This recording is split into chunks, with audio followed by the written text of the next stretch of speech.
All right, Dan, after bullying the Eagles on Friday, are the Bears finally getting their due with the national media? Boy, they've caught everybody's attention here, Lou. It's really amazing to be entering the month of December and looking at a standings chart in the NFC that has them as the #1 seed if the playoffs were to start today. I think they needed a signature win, and they certainly got it Friday in Philadelphia, not only beating the Eagles, but beating the Eagles with the way they wanted to beat the Eagles, with a physical, rugged running game, with a defense that took the football away from an offense that doesn't usually give it away, and ultimately just getting across the finish line in convincing fashion in a way that makes everybody All right, I'm glad that we're believe that they can play with anybody right now. Yeah, I'm glad that we're having a chance to talk here because you were at the game. You were in Philadelphia. You were inside the Bears locker room following that win.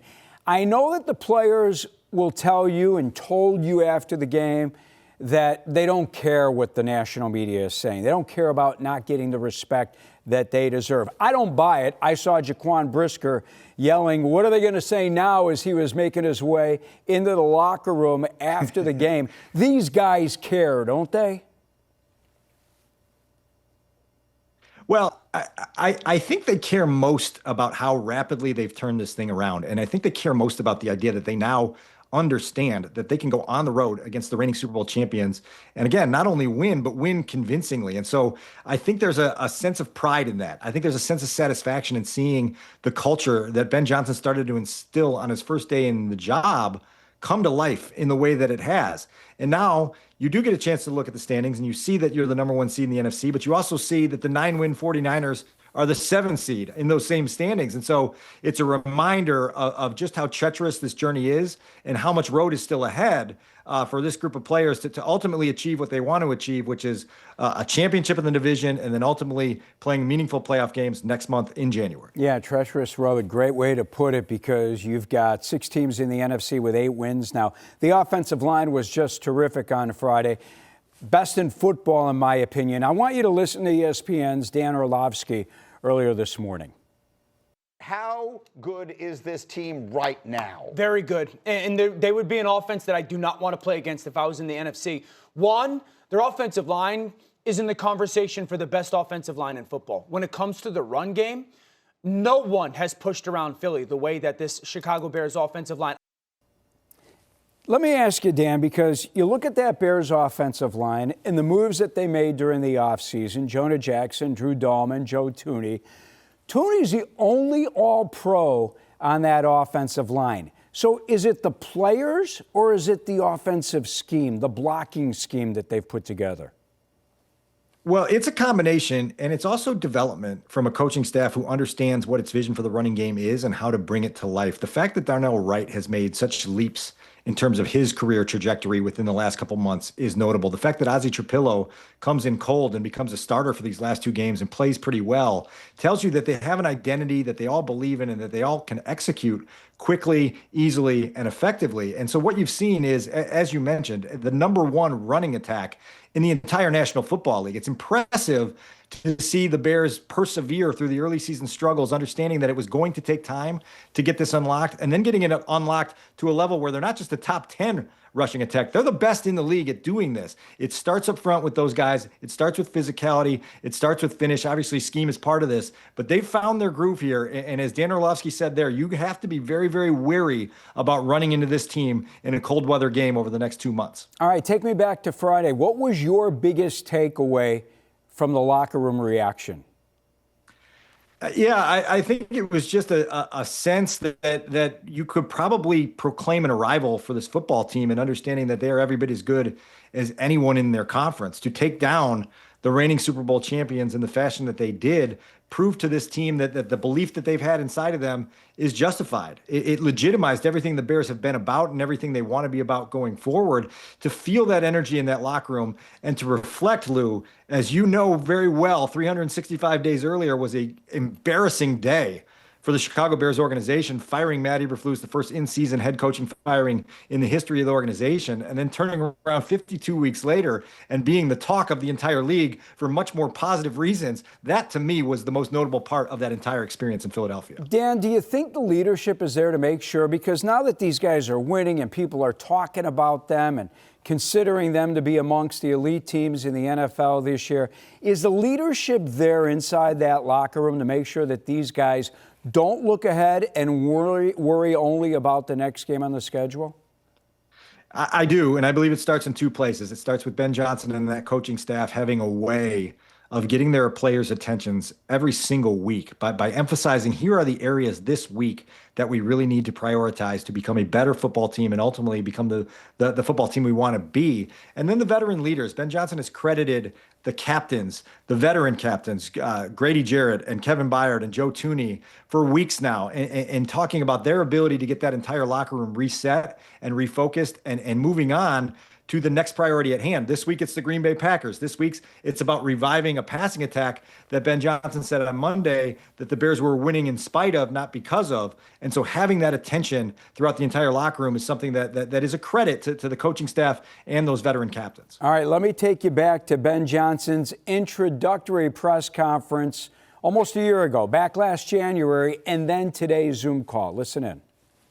I know this is the toughest division of football right now. There's 3 teams that made the playoffs this year. I've got tremendous amount of respect for the coaches and the players in this league, having competed against them for the last 6 years. Dan Campbell, Kevin O'Connell, you're talking about 2 guys that are up for Coach of the Year awards as the season ends here. And to be quite frank with you, I kind of enjoyed beating Matt LaFleur twice a year. In the introductory press conference you had when you got hired, you said you had enjoyed beating Matt LaFleur twice a year. Why was it important for you to get across the Packer rivalry to the fan base? Yeah, touch on it, I guess. It's a big week. It's a big week. We know how important this rivalry is, so just wanted to address that. You know, both you and I were on the media call today, and I got this feeling that Ben Johnson regretted taking a shot at LaFleur during that introductory press conference. What did you think?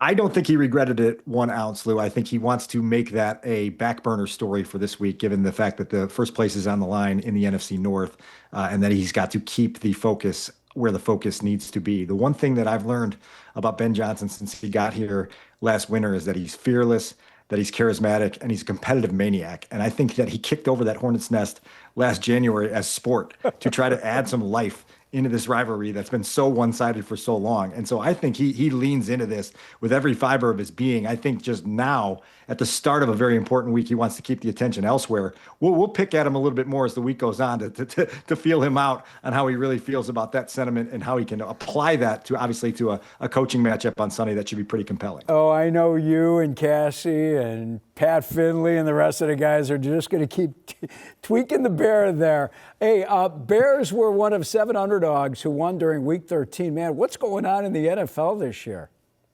Well, look, it's a league defined by parity. And what we've seen this year more than any other year is there's not one of those powerhouse teams that you just feel like is invincible. In both conferences, it's wide open. And for the Bears to be hitting their stride the way they are within a season like this, it gives you license to dream the biggest dreams. Now, listen, it's going to take a micro focus on every single week and every single opponent to continue this run going forward. But neither conference is supplied with a football team that scares you when you look at them on paper or on video. And so you see an opening, you see a window of opportunity, you see an opportunity for the Bears to take this momentum that they've built up over these last 10 weeks and continue building on it in a way that could really change a lot of the mood and a lot of the narrative in Chicago and around the NFL. I know the Rams lost to Carolina. Seattle beat Minnesota. Bears, Seattle, Rams, all with 9 wins. Are those 2 teams better than the Bears in the NFC? Who's the best team in the NFC today? Watching Seattle on Sunday afternoon, they seem really complete. Now, I know they were going up against a Vikings team that's dealing with its own quarterback issues, but man, they're playing some convincing football right now. It felt like a little bit of an outlier performance by the Rams against the Panthers on Sunday. They're still really good. I would probably give the nod right now to the Seattle Seahawks. But as we've talked about, the Bears aren't far behind anyone in this conference. They're going to play a lot of high-level opponents down the stretch of the regular season here, twice against Green Bay. They get the 49ers in Week 17. They'll finish with the Lions. You're going to learn a lot about who this football team is and who it can become. And hopefully that run continues on into the postseason when we get into January. Yeah, Ben Johnson on this virtual media call that we had with him this morning said that he feels you need to win 11 games to get to the party this year. 6 NFC teams already with 8 wins, as I mentioned before. If it's 11 wins, and I don't want to stop at 11, but let's say it's 11, which 2 of the remaining 5 games for the Bears do you think they'll win? Well, you would hope they would get one of the 2 against Green Bay, right? That would be a nice little feather in the cap of a football team that's checking off a lot of boxes this season. The home game against Cleveland feels like one that you should win, and if you're really locked in, you take care of business in that game at home, and that would get you to 11. And 11 seems to be the entrance to the postseason in 2025. It's been a long time since the Bears have been there. It's been even longer since they've won there, and so now you just want to continue to stack these wins as often as you can and really just test the limits of what this season can be. None of us thought leaving Detroit in Week 2 after that blowout loss to the Lions at Ford Field that we'd be sitting here having these kinds of discussions, but we're not apologizing for it either. It's time to lean in to this run of success that the Bears are having and see how far they can take it within this season. I'm telling you, unbelievable. You're exactly right. No one saw this happening. Great work. We will continue to read your writing in The Athletic. Love the info. Appreciate the time. I'll talk to you next week, all right? Always good to visit.